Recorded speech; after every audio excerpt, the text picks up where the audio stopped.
Cette émission a été rendue possible grâce à la contribution financière de la CSN.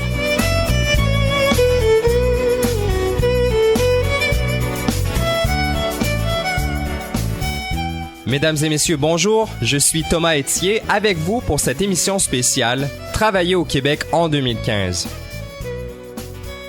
Aujourd'hui, le Code du travail, qui réglemente les relations de travail entre les syndicats accrédités et les employeurs de la province, a 50 ans. En 1964, le travail en usine était la norme. Mais où en sommes-nous en 2015? Les relations se sont grandement complexifiées entre les employeurs, les employés syndiqués ou non, travailleuses et travailleurs autonomes, d'agences de placement, les pigistes. Aujourd'hui, on se pose la question, le Code du travail est-il toujours adapté à la réalité du marché du travail au Québec? Pour en discuter et en débattre, j'ai accueilli en studio M. Jean Lortie, secrétaire général à la CSN, et Mme Judith Lucier, chroniqueuse au Journal Métro et elle-même travailleuse autonome, donc non couverte par le Code du travail. Mais avant tout, quel constat fait-on du côté syndical? Quels outils existent? Quels pouvoirs sont accordés aux syndicats pour adapter le Code du travail en fonction des besoins des travailleuses et travailleurs syndiqués et des quelques 60% de non-syndiqués? J'en ai discuté avec Mme Francine Lévesque, vice-présidente à la CSN. Est-ce que le Code du travail est toujours adapté à la réalité du marché du travail au Québec? Qu'est-ce qui manque? Est-ce qu'il faudrait revoir la structure au complet ou certains éléments? Il faut se souvenir que le Code du travail a maintenant plus de 50 ans. On a fêté ces 50 ans à l'automne dernier.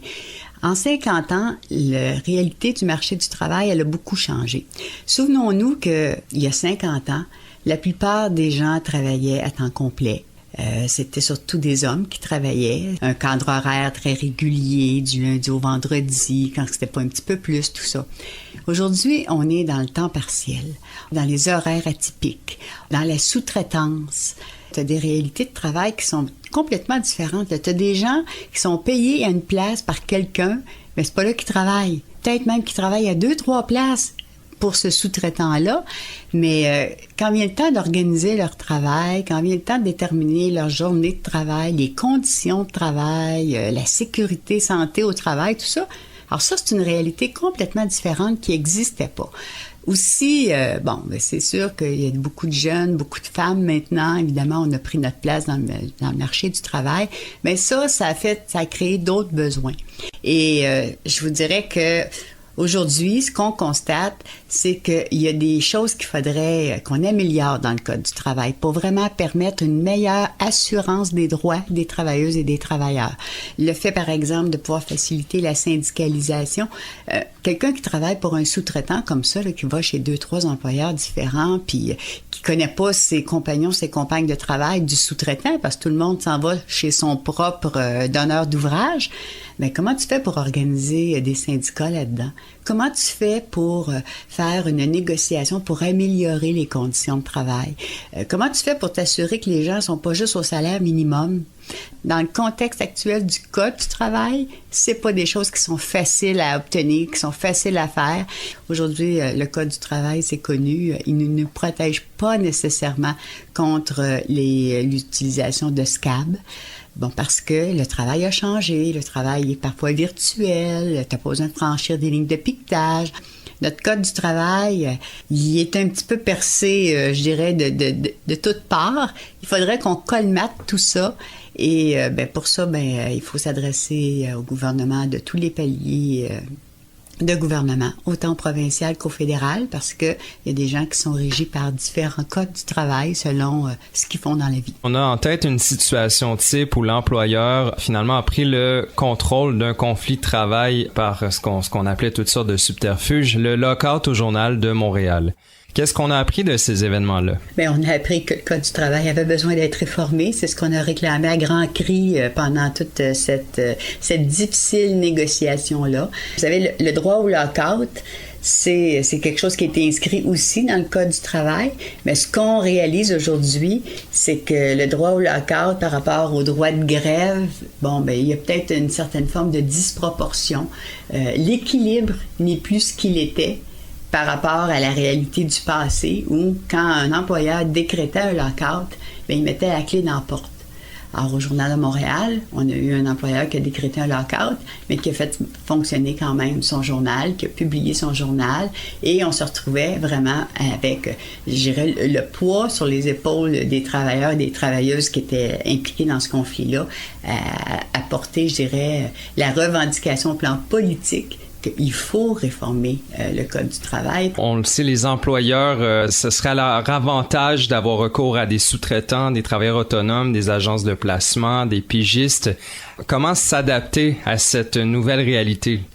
Ben, moi, je pense qu'une des choses qu'il faudrait qu'on obtienne en termes de garantie, que les emplois vont pas se déqualifier puis être de moins bons emplois, des moins bonnes conditions de travail, puis qu'on cherche pas juste à avoir du cheap labor, si vous me permettez l'expression en latin. Ben, ça serait que le Code du travail assure à tout le monde qui fait un travail chez un même employeur qu'il a les mêmes conditions de travail. L'employeur qui justifie le recours à des sous-traitants en disant, ben, moi, des fois, c'est de la main-d'œuvre très spécialisée que j'ai besoin pour une durée très limitée, ben, c'est ça qu'il va chercher pour une durée très limitée. Si tu t'assurais aussi que le Code du travail prévoit que c'est pas permis vraiment là d'avoir recours à des sous-traitants quand tu prévois que tu vas avoir un conflit de travail puis que tu aimerais ça être capable de faire runner ta business pareil, ça aussi, je pense que ce serait des conditions vraiment importantes à maintenir. Si le Code du travail il prévoyait aussi que tu puisses te syndiquer, avoir un meilleur accès à la syndicalisation, par exemple, d'avoir des accréditations multi-employeurs, d'avoir des syndicats par secteur d'activité, de pouvoir négocier par secteur d'activité, comme on le fait parfois, bon, dans l'hôtellerie, dans les marchés d'alimentation. Si ça, c'était facilité puis encouragé, ben moi, je pense qu'on améliorerait les conditions des gens. L'économie étant ce qu'elle est, ou du moins c'est ce qu'on entend souvent du côté du gouvernement et du patronat, est-ce qu'on peut s'attendre dans le futur à ce que les travailleurs syndiqués tendent à s'adapter, considérer les besoins du marché quand vient le temps de revoir leur convention collective pour offrir une alternative à la sous-traitance? Par le passé, l'image qu'on avait, là, c'est le syndicat qui arrivait avec sa pile là, de demandes, là, puis le pauvre employeur qui s'arrachait les cheveux sur la tête pour savoir comment est-ce qu'il était pour être capable de répondre à tout ça. Mais aujourd'hui, c'est plus comme ça que ça se passe. Alors aujourd'hui, les travailleuses et les travailleurs, ils font une étude pas mal plus, je dirais, large de la réalité de leur secteur d'activité. Ils analysent la situation des marchés aussi. Ils veulent assurer leur avenir dans cet établissement-là. Eux autres, ils veulent pas mettre l'entreprise en faillite, là. Les travailleuses et les travailleurs, ils s'organisent puis ils déposent des demandes qui, en général, vont leur permettre, eux, d'assurer une meilleure garantie de leurs droits, des meilleures conditions, une meilleure sécurité. Et les employeurs aussi, ils arrivent avec des demandes, justement, qui visent à avoir peut-être des fois plus de souplesse, plus de flexibilité. Et je dirais, c'est l'exercice de la négociation qui permet à voir, par exemple, comment, au chapitre de l'organisation du travail, on va être plus efficace, on va améliorer notre productivité, mais on ne va pas le faire à nos dépens. Je dirais, on est capable de faire valoir aux employeurs qu'on a la meilleure expertise dans notre travail, puisque c'est nous qui le faisons. Alors souvent, les travailleurs, s'ils étaient mieux écoutés de la part de leur employeur, il y aurait bon nombre d'économies qui pourraient se réaliser pas mal plus facilement. Qu'est-ce qui freine à ce point-là les employeurs d'écouter de bonne foi les syndicats, et vous le dites, à l'avantage de leur entreprise? Ben, écoutez, c'est la peur de perdre le contrôle, la peur de perdre le contrôle sur les coûts, la peur de devoir répondre à ça devant des actionnaires qui comprendront pas eux parce que leur préoccupation c'est pas sur le terrain la réalité du travail. Moi je trouve que on a facilement le réflexe dans la société de dire c'est parce que les syndicats sont trop rigides, les conventions sont trop rigides, donc les employeurs, il faut bien qu'ils aient recours à des sous-traitants pour être capables de faire face aux nouvelles réalités du milieu du travail. Moi, je vais vous dire ça autrement. Moi, je trouve que des fois, là, c'est des employeurs qui manquent de talent. On dirait qu'ils sont pas capables, eux, de s'adapter à des besoins. Ils sont pas capables de considérer que c'est normal d'avoir des bonnes conditions de travail, qu'on n'est pas juste à leur merci, qu'on n'est pas juste jetable au fur et à mesure qu'on a besoin, qu'on n'a plus besoin. Et il n'y a pas un employeur au Québec qui vit, par exemple, avec des travailleurs syndiqués dans son entreprise, qui n'est pas capable de réaliser ses objectifs, mais avec le syndicat. Vraiment, il n'y a pas des employeurs au Québec qui sont contraints, qui sont pris dans cette nouvelle réalité-là, qui doivent rendre des comptes à des actionnaires et qui sont finalement contraints d'aller sauver le plus de coûts du côté des employés. Ah, assurément, quand ils se soumettent quand ils ne se soumettent là, qu'aux intérêts de leurs actionnaires, c'est sûr qu'ils se disent, ben c'est ça maintenant les lois du marché, il faut qu'on se plie à ça, il faut qu'on s'organise. Mais en même temps, moi, je suis là pour représenter les intérêts des plus démunis à la base, là. Ceux qui font les frais de toutes ces politiques, de toute cette financiarisation de l'économie, cette mondialisation de l'économie. Alors que ces gens-là veuillent être capables d'assurer leur avenir, d'avoir des emplois décents, qui se tuent pas au travail, qui se blessent pas au travail, qui puissent aussi avoir après ça un régime de retraite, tout ça. Bien, ces gens-là veulent pouvoir s'organiser. Et actuellement, c'est de plus en plus difficile, effectivement, de s'organiser parce que les lieux de travail sont moins collectifs qu'ils ne l'étaient. Puis, je suis pas contre la technologie, loin de là, mais il faut être capable de trouver des manières de s'assurer qu'on va rester en contact les uns avec les autres, qu'on va être capable de développer une vision collective de nos intérêts. Puis, je connais pas d'autres instruments que les syndicats. D'un côté, on en parle, les employeurs ont de plus en plus recours aux sous-traitants, aux travailleurs autonomes. Vous parliez aussi des nouvelles technologies qui facilitent un certain isolement, une certaine individualisation du travail. Est-ce que les travailleurs se détourneraient tranquillement de leur droit d'association? Mais c'est un peu comme si les gens se retrouvant tout seuls devant leur ordinateur, par exemple, par où commencer, à qui parler, à qui aller voir, comment se développer des rapports collectifs de travail avec des gens que tu côtoies pas, c'est plus difficile que c'était. Un autre exemple que je pourrais peut-être vous donner de comment est-ce que certains groupes ont pu franchir des obstacles, mais ça a pris des années et des années, puis ça a pris le support d'une organisation syndicale comme la CSN, par exemple, c'est des travailleuses autonomes, des gens qui ont des ressources en service de garde à domicile ou des ressources intermédiaires de type familial. Mais ces gens-là, ils ont tenté une première syndicalisation et le gouvernement est intervenu pour les empêcher de faire ça. Ça a pris des recours juridiques de plus de 10 ans pour qu'enfin on reconnaisse que ces travailleuses et travailleurs autonomes-là avaient le droit de se regrouper. Ils ont fini par obtenir une loi qui leur est spécifique. C'est pas le Code du travail qui les régit, là, c'est une loi spécifique. La CSN agit. Qu'est-ce que la CSN peut faire et fait pour les travailleurs non encadrés par un syndicat? L'an dernier, lors de notre dernier congrès, on s'est donné des objectifs de créer des associations de personnes, d'individus qui voudraient joindre les rangs de la CSN, qui voudraient assister à ces instances, participer aux différents débats et réfléchir sur des nouveaux défis auxquels le monde syndical est confronté. Alors nous, on s'est dit, on va être capable de les organiser. Donc, on s'est donné ce mandat-là. On travaille également à essayer d'obtenir toutes sortes de formes de négociations multi-employeurs. On le fait actuellement dans les limites de ce que le Code du travail nous permet, c'est-à-dire que parfois on fait comme des fronts unis, des fronts communs, comme dans l'hôtellerie, tout ça. Et ça donne un rapport de force qui est différent, mais ça change pas malheureusement. La négociation, c'est toujours l'exercice d'un rapport de force entre l'employeur et le groupe des salariés. Bien, Madame Francine Lévesque, vice-présidente à la CSN, je vous remercie beaucoup.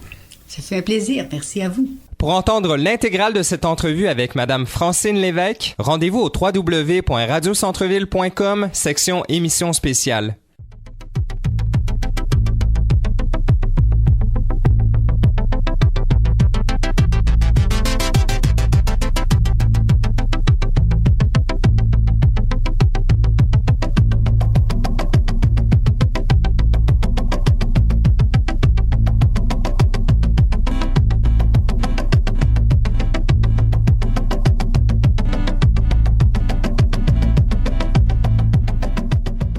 Le Code du travail protège qui et comment?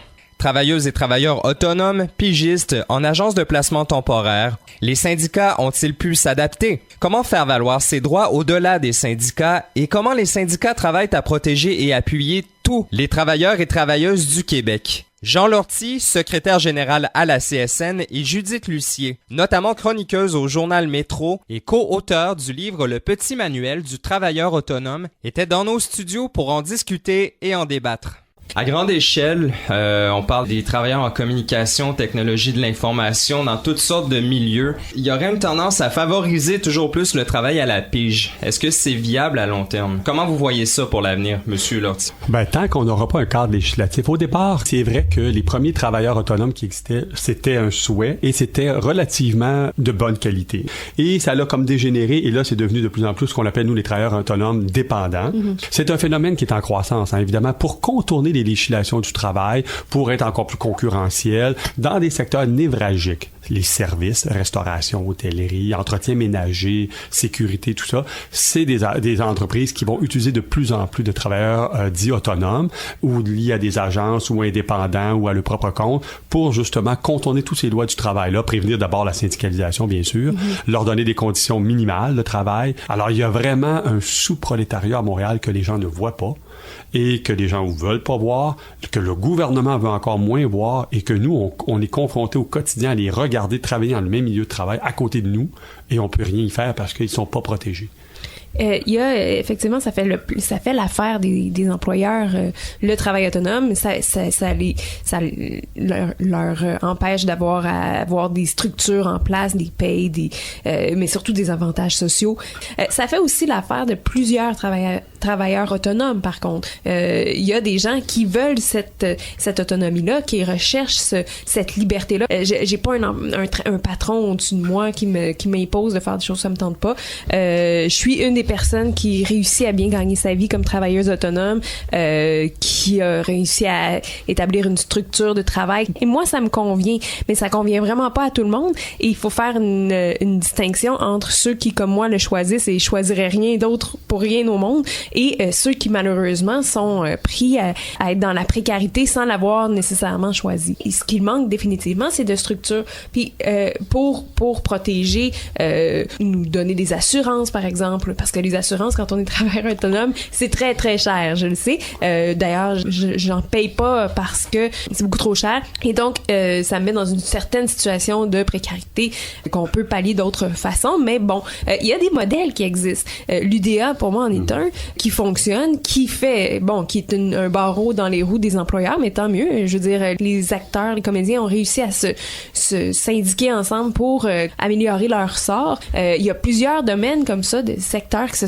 qui ont été solidaires. Ce qui est difficile pour les travailleurs autonomes, c'est que nos réalités sont d'un à l'autre très différentes. C'est difficile de trouver une solution qui va convenir à tous et qui va nous protéger. Et ça coûte très cher être indépendant parce que, évidemment, les assurances, le régime de retraite, ce qu'on appelle la prévoyance, la prévoyance à la maladie, etc. On paie 2 fois oui, tout à fait, c'est catastrophique. Alors, il faut regrouper ces gens-là en leur proposant des produits. Et sur le régime de retraite, ces gens-là, soudainement, moi, j'ai beaucoup d'amis dans le milieu culturel qui, à 40-50 ans, n'ont aucun régime de retraite. S'ils n'ont pas acheté un appartement ou une maison, mettre quelques dollars dans un REER ou un fonds de travailleurs, ils n'ont rien devant eux. En même temps, ça fait partie de nos responsabilités. Puisqu'on est nos propres employeurs, on cotise 2 fois au régime de pension, mais aussi, il faut penser à mettre de l'argent dans nos REER pour économiser de l'impôt. Donc, ça fait partie. Mais effectivement, il y a des gens qui sont pas faits pour ça. Il y a des nouvelles technologies aussi qui facilitent l'individualisation du travail. Est-ce que les travailleurs se détournent tranquillement du droit d'association qui est prévu par le Code du travail? Est-ce que vous craignez que le travail individuel se normalise toujours plus? Je dirais qu'il y a des milieux de travail où on va toujours avoir besoin d'une main-d'œuvre qui est dépendante de l'employeur, contractualisée par l'employeur. Ça, on va toujours avoir ça. Mais de plus en plus, sur les marges, exemple, dans une grande entreprise, toute la question des technologies, on va confier ça à un sous-traitant. Toute la question des programmes de santé, on va confier ça à un autre. Tous les programmes de développement, on va toujours impartir l'entreprise de plus en plus pour garder que ce qu'on appelle le core business, donc l'essentiel. Si on est un abattoir de poulet, on abat du poulet. Si on est une entreprise d'entretien ménager, on fait du ménage. Tout le reste, on l'imp. Et là, évidemment, les lois du travail qui ont été bâties dans les années 40, 50 sont pas du tout adoptées. C'est un beau dilemme, ce qui se passe en ce moment avec le télétravail et l'économie de la collaboration, comme vous avez mentionné avec Uber et Airbnb. C'est que, le télétravail a ses avantages pour des personnes qui travaillent premièrement, c'est souvent dans l'économie des services et des technologies, la communication. Et bon, c'est des milieux où on est relativement privilégié. Ça permet de travailler de la maison à un rythme qui nous correspond plus, mais surtout c'est avantageux pour l'environnement. Ça diminue les bouchons de circulation. Ça a d'énormes avantages, le télétravail.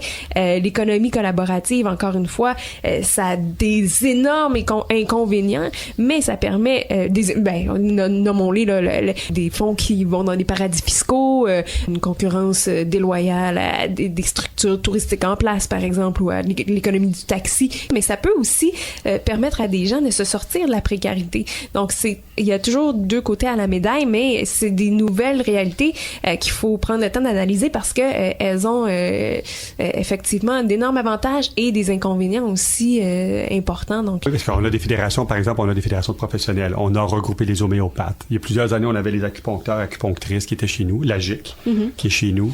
On travaille beaucoup avec ces groupes-là.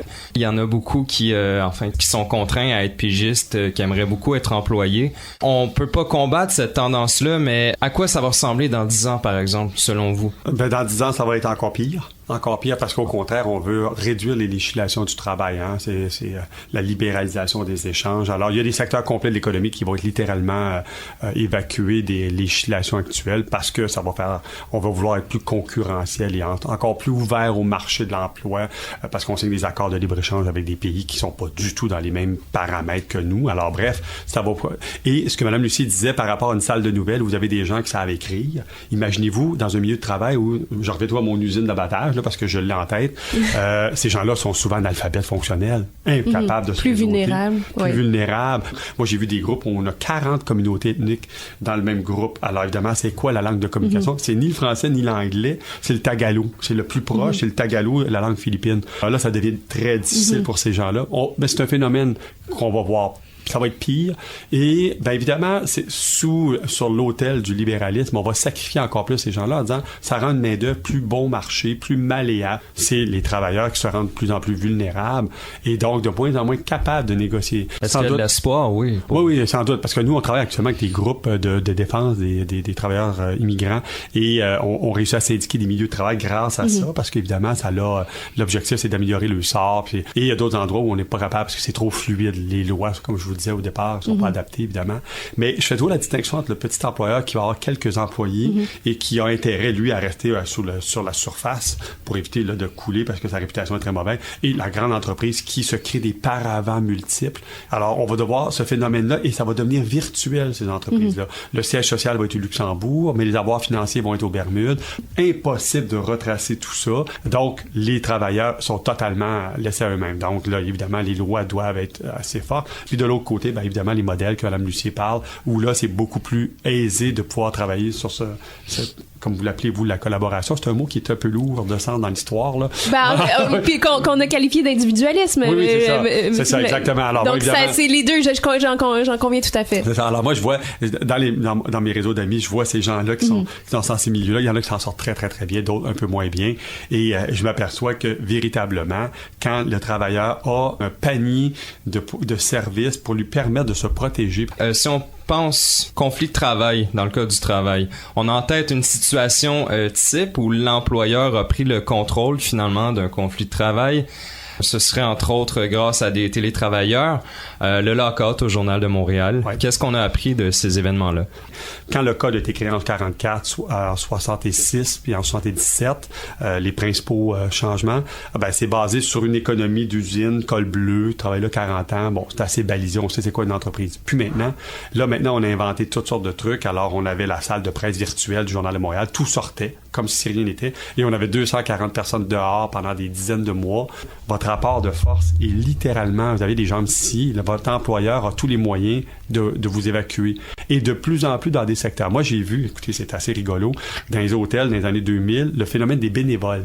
Alors, évidemment, vous êtes en conflit de travail. Ou les stagiaires pas payés. Les stagiaires pas payés, oui. Alors, les bénévoles, ça, c'est des gens qui viennent faire du bénévolat en nettoyant des chambres d'hôtel. Alors là, vous dites, c'est pas sérieux, là. Du bénévolat à nettoyer une chambre d'hôtel. Oui. Ils viennent travailler 10 heures par jour, faire du bénévolat. Alors l'employeur, le lendemain matin, changeait tous les bénévoles. On a vu ça dans des hôtels partout à travers Montréal. Alors les lois du travail comme jeu. Des stagiaires rémunérés, il y en a dans des secteurs très en demande comme justement le journalisme. Mais ça, c'est peut-être une remise en question que le domaine syndical doit peut-être avoir. C'est que c'est des emplois, pas en hôtel, mais dans le domaine justement du journalisme. Je me souviens, pendant le lockout au Journal de Montréal, la question qu'on pouvait demander aux syndicats, c'est est-ce que les syndiqués du Journal de Montréal étaient traités un peu comme des employés qui rentrent à l'usine? Or, c'est vraiment pas le cas. Le travail que les gens font au Journal de Montréal, c'est un travail il y a plusieurs personnes qui se battraient pour avoir cet emploi-là. C'est des postes qui sont très en demande, qui sont très recherchés par les travailleurs. Donc, je pense que c'est une partie du problème qui était dû au fait que, oui, je comprends qu'on veuille syndiquer. Vous devez vous le faire dire souvent, là. Je comprends qu'on veuille syndiquer des gens qui travaillent dans une usine, mais je connais absolument pas ça. J'ai jamais été syndiqué. Mais je trouve ça plus difficile à comprendre qu'on veuille syndiquer un métier où, justement, on est très, très privilégié comme travailleur. C'est là où, là, on s'entend pas. C'est même dans ces métiers-là, la vulnérabilité de dépendance. Peut-être justement parce que on serait prêt à faire tout pour avoir ces métiers, j'imagine. Ça, exact. Alors donc, évidemment, on peut pas avoir le même modèle d'organisation syndicale qu'un col bleu ou un col blanc dans un hôpital, là, bien sûr. Mais je pense qu'au moment où le lockout au Journal de Montréal a éclaté, les lois étaient effectivement pas ajustées au monde du travail actuel, mais je pense que le syndicat non plus était pas... il y avait encore des choses à améliorer pour que les travailleurs du Journal de Montréal se sentent peut-être plus... et pas juste les travailleurs du Journal de Montréal, mais les journalistes de l'ensemble de la profession comprennent un peu mieux ou se sentent représentés par les valeurs syndicales. C'est vraiment mon opinion personnelle là-dessus. Pour conclure, si je comprends bien, on est à rapiécer finalement des règles qui ont été établies dans une économie de travailleurs d'usine. Ces changements-là viendront pas du haut. On n'attendra pas qu'un gouvernement de gauche vienne sauver la situation. Non. Le changement vient vraiment des travailleurs. Qui vont forcer... C'est toujours été ça, l'histoire du Québec et du Canada dans le dernier siècle. C'est les travailleurs qui ont mis sur pied l'assurance maladie, l'assurance automobile, l'éducation, tout ça. C'est par la pression venant d'en bas vers le haut que les hommes et les femmes politiciens ont décidé de dire, écoutez, il y a assez de pression, on entend suffisamment de bruit pour qu'on légifère. C'est ce qu'il faut faire. Je dirais aussi que la démocratie a son rôle à jouer, puis que évidemment on n'attendra pas que ça vienne du haut, mais il y a des gouvernements qui sont plus sensibles. Il y a des partis qui sont évidemment plus sensibles à ces questions. Oui, bien sûr. Bien, Jean Lortie, Judith Lucier, merci beaucoup. Ça fait plaisir. Ça fait plaisir. Pour écouter l'intégrale de cette discussion entre Monsieur Jean Lortie et Madame Judith Lucier, rendez-vous au www.radiocentreville.com, section émissions spéciales. À l'émission demain, les agences de placement temporaire, un outil précieux pour les entreprises, un enjeu pour les travailleuses et travailleurs du Québec. Pour réécouter l'émission, rendez-vous au www.radiocentreville.com, section émissions spéciales. Je suis Thomas Etier et au nom de l'équipe de Radio Centreville, je vous souhaite bon travail.